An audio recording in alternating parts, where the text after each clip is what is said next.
So how addictive is TikTok? How many minutes does it take to become addicted to TikTok? How many videos does it take for you to become addicted to TikTok?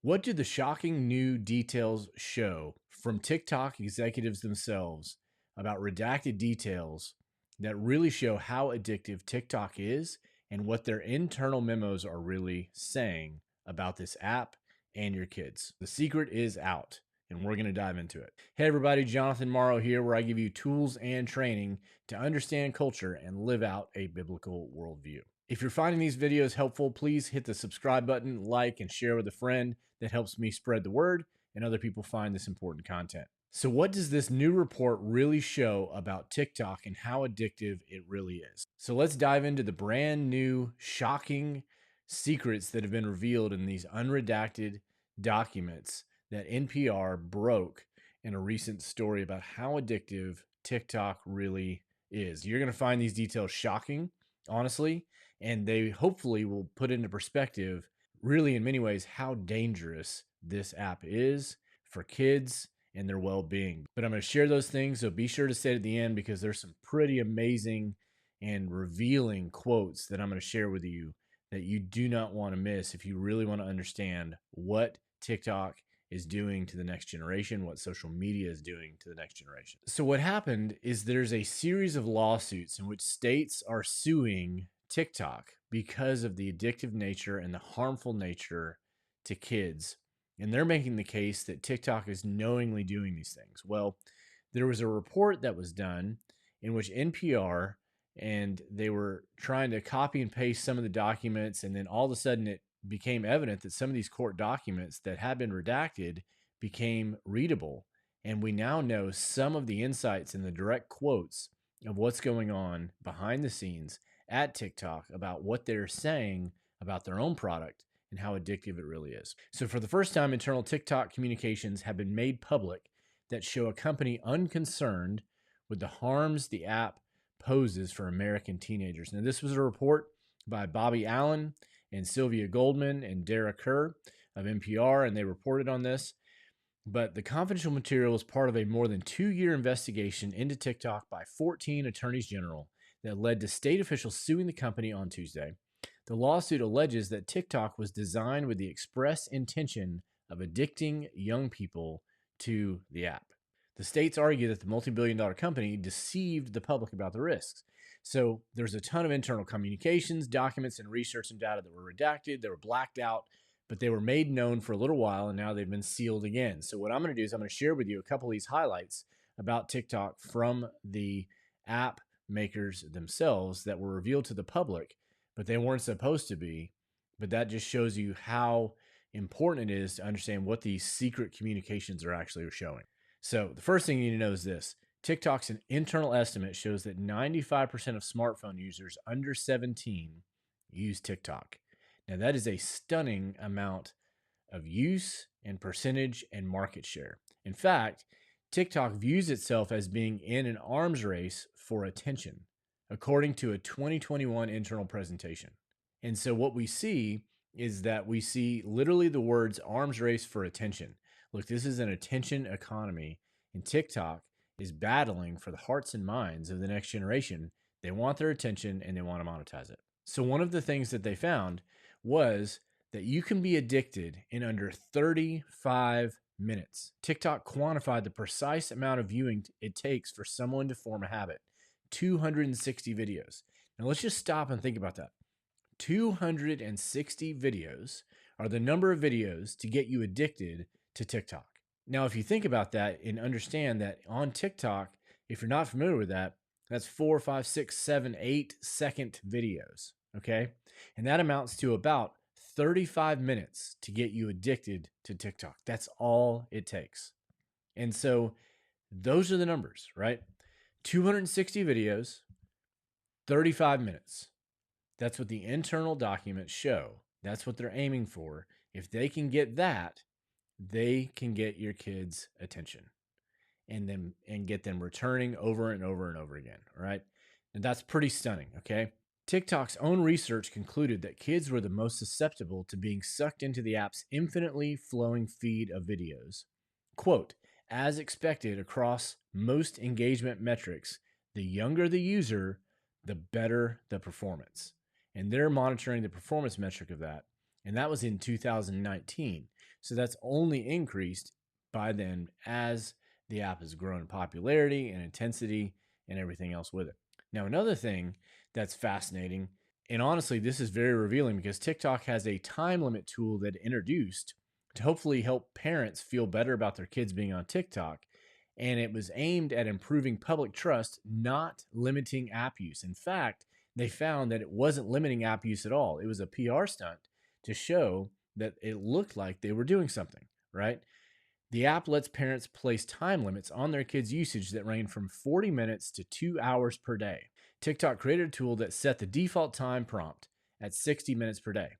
But we just looked at this, right? How many minutes does it take to become addicted or have a habit form on TikTok? 35 minutes. That's all it takes.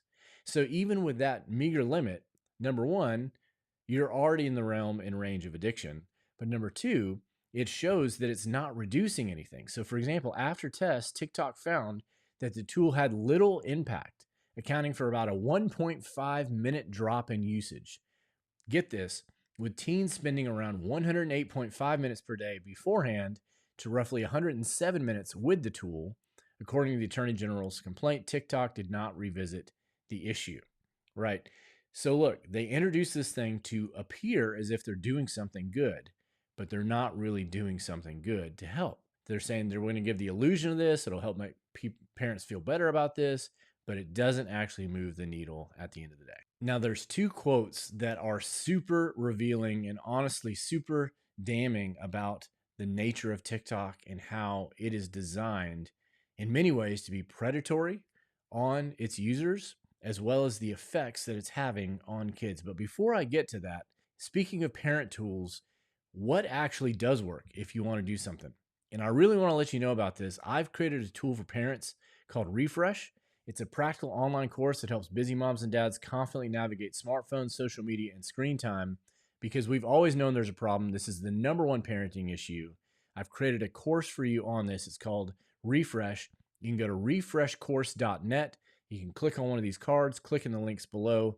This will actually make a difference because if you're watching this, you know there's a problem and you realize what this is doing to the next generation, to our kids, to our families, to their attention and everything else. So refreshcourse.net. Let's do this together to fight for the hearts and minds of the next generation. And let's actually build a plan to take action. All right. So now to these two quotes that I was talking about. Here's the first one. One unnamed TikTok executive put it in stark terms, saying the reason kids watch TikTok is because of the power of the app's algorithm, right? The algorithm just serves things up. But look at this quote. This is shocking. But I think we need to be cognizant of what it might mean for other opportunities. And what are these opportunities? Said the company executive.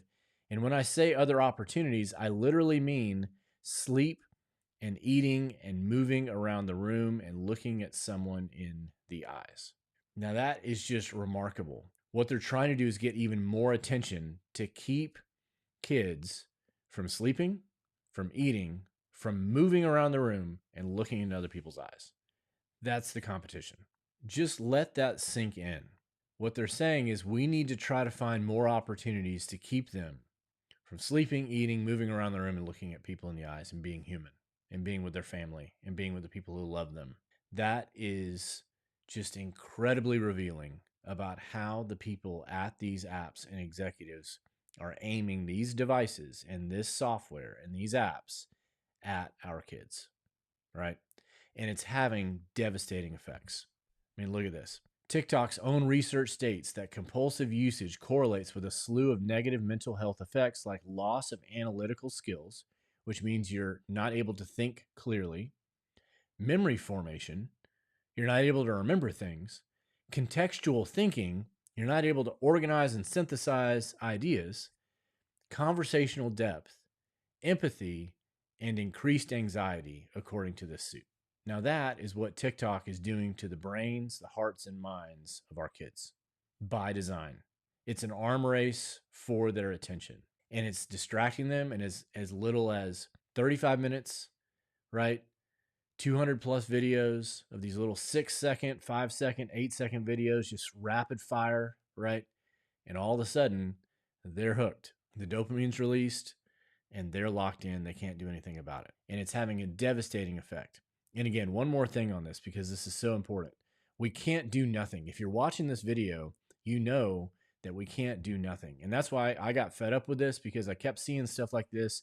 These executives know the app's effect on teens and lawsuits. NPR reported on this. Again, Bobby Allen, full credit to them and their team for unearthing these things. But the reality is we have to do something. And that's, again, why I want to let you know about Refresh, this course at refreshcourse.net. It's a practical online course, helps walk you through, build a plan, what will work for your family to get back time and peace, break screen addiction, get some peace of mind back. All of those negative outcomes, you can actually reverse those over time. And I want to help you do that. And so it's vital that we do that. So please, please, please go check out that course and see how we can partner together to kind of get some relief and some change in your family. Because look, if your kid has TikTok, I would encourage you to uninstall that app. It is not good. In my opinion, it is the most toxic app that you could have on your kid's phone. And hopefully you've seen from the executive's own mouth what they are actually trying to do and succeeding in doing to our kids. So, what are you going to do about it? Don't just let the moment go by while people with multi-billion-dollar industry, million-dollar budgets aiming that stuff at your kids. So TikTok is trying to come after their hearts and minds, trying to addict them. It doesn't take much. And as moms and dads, we've got to stand in the gap and do something about that. You can do that. Let's do that together. Refreshcourse.net, and let's build a plan to help our kids get a refresh, because we all need a refresh. Guilt-free zone, right? But let's do this and let's make a change in the next generation. And we'll see you in the next video.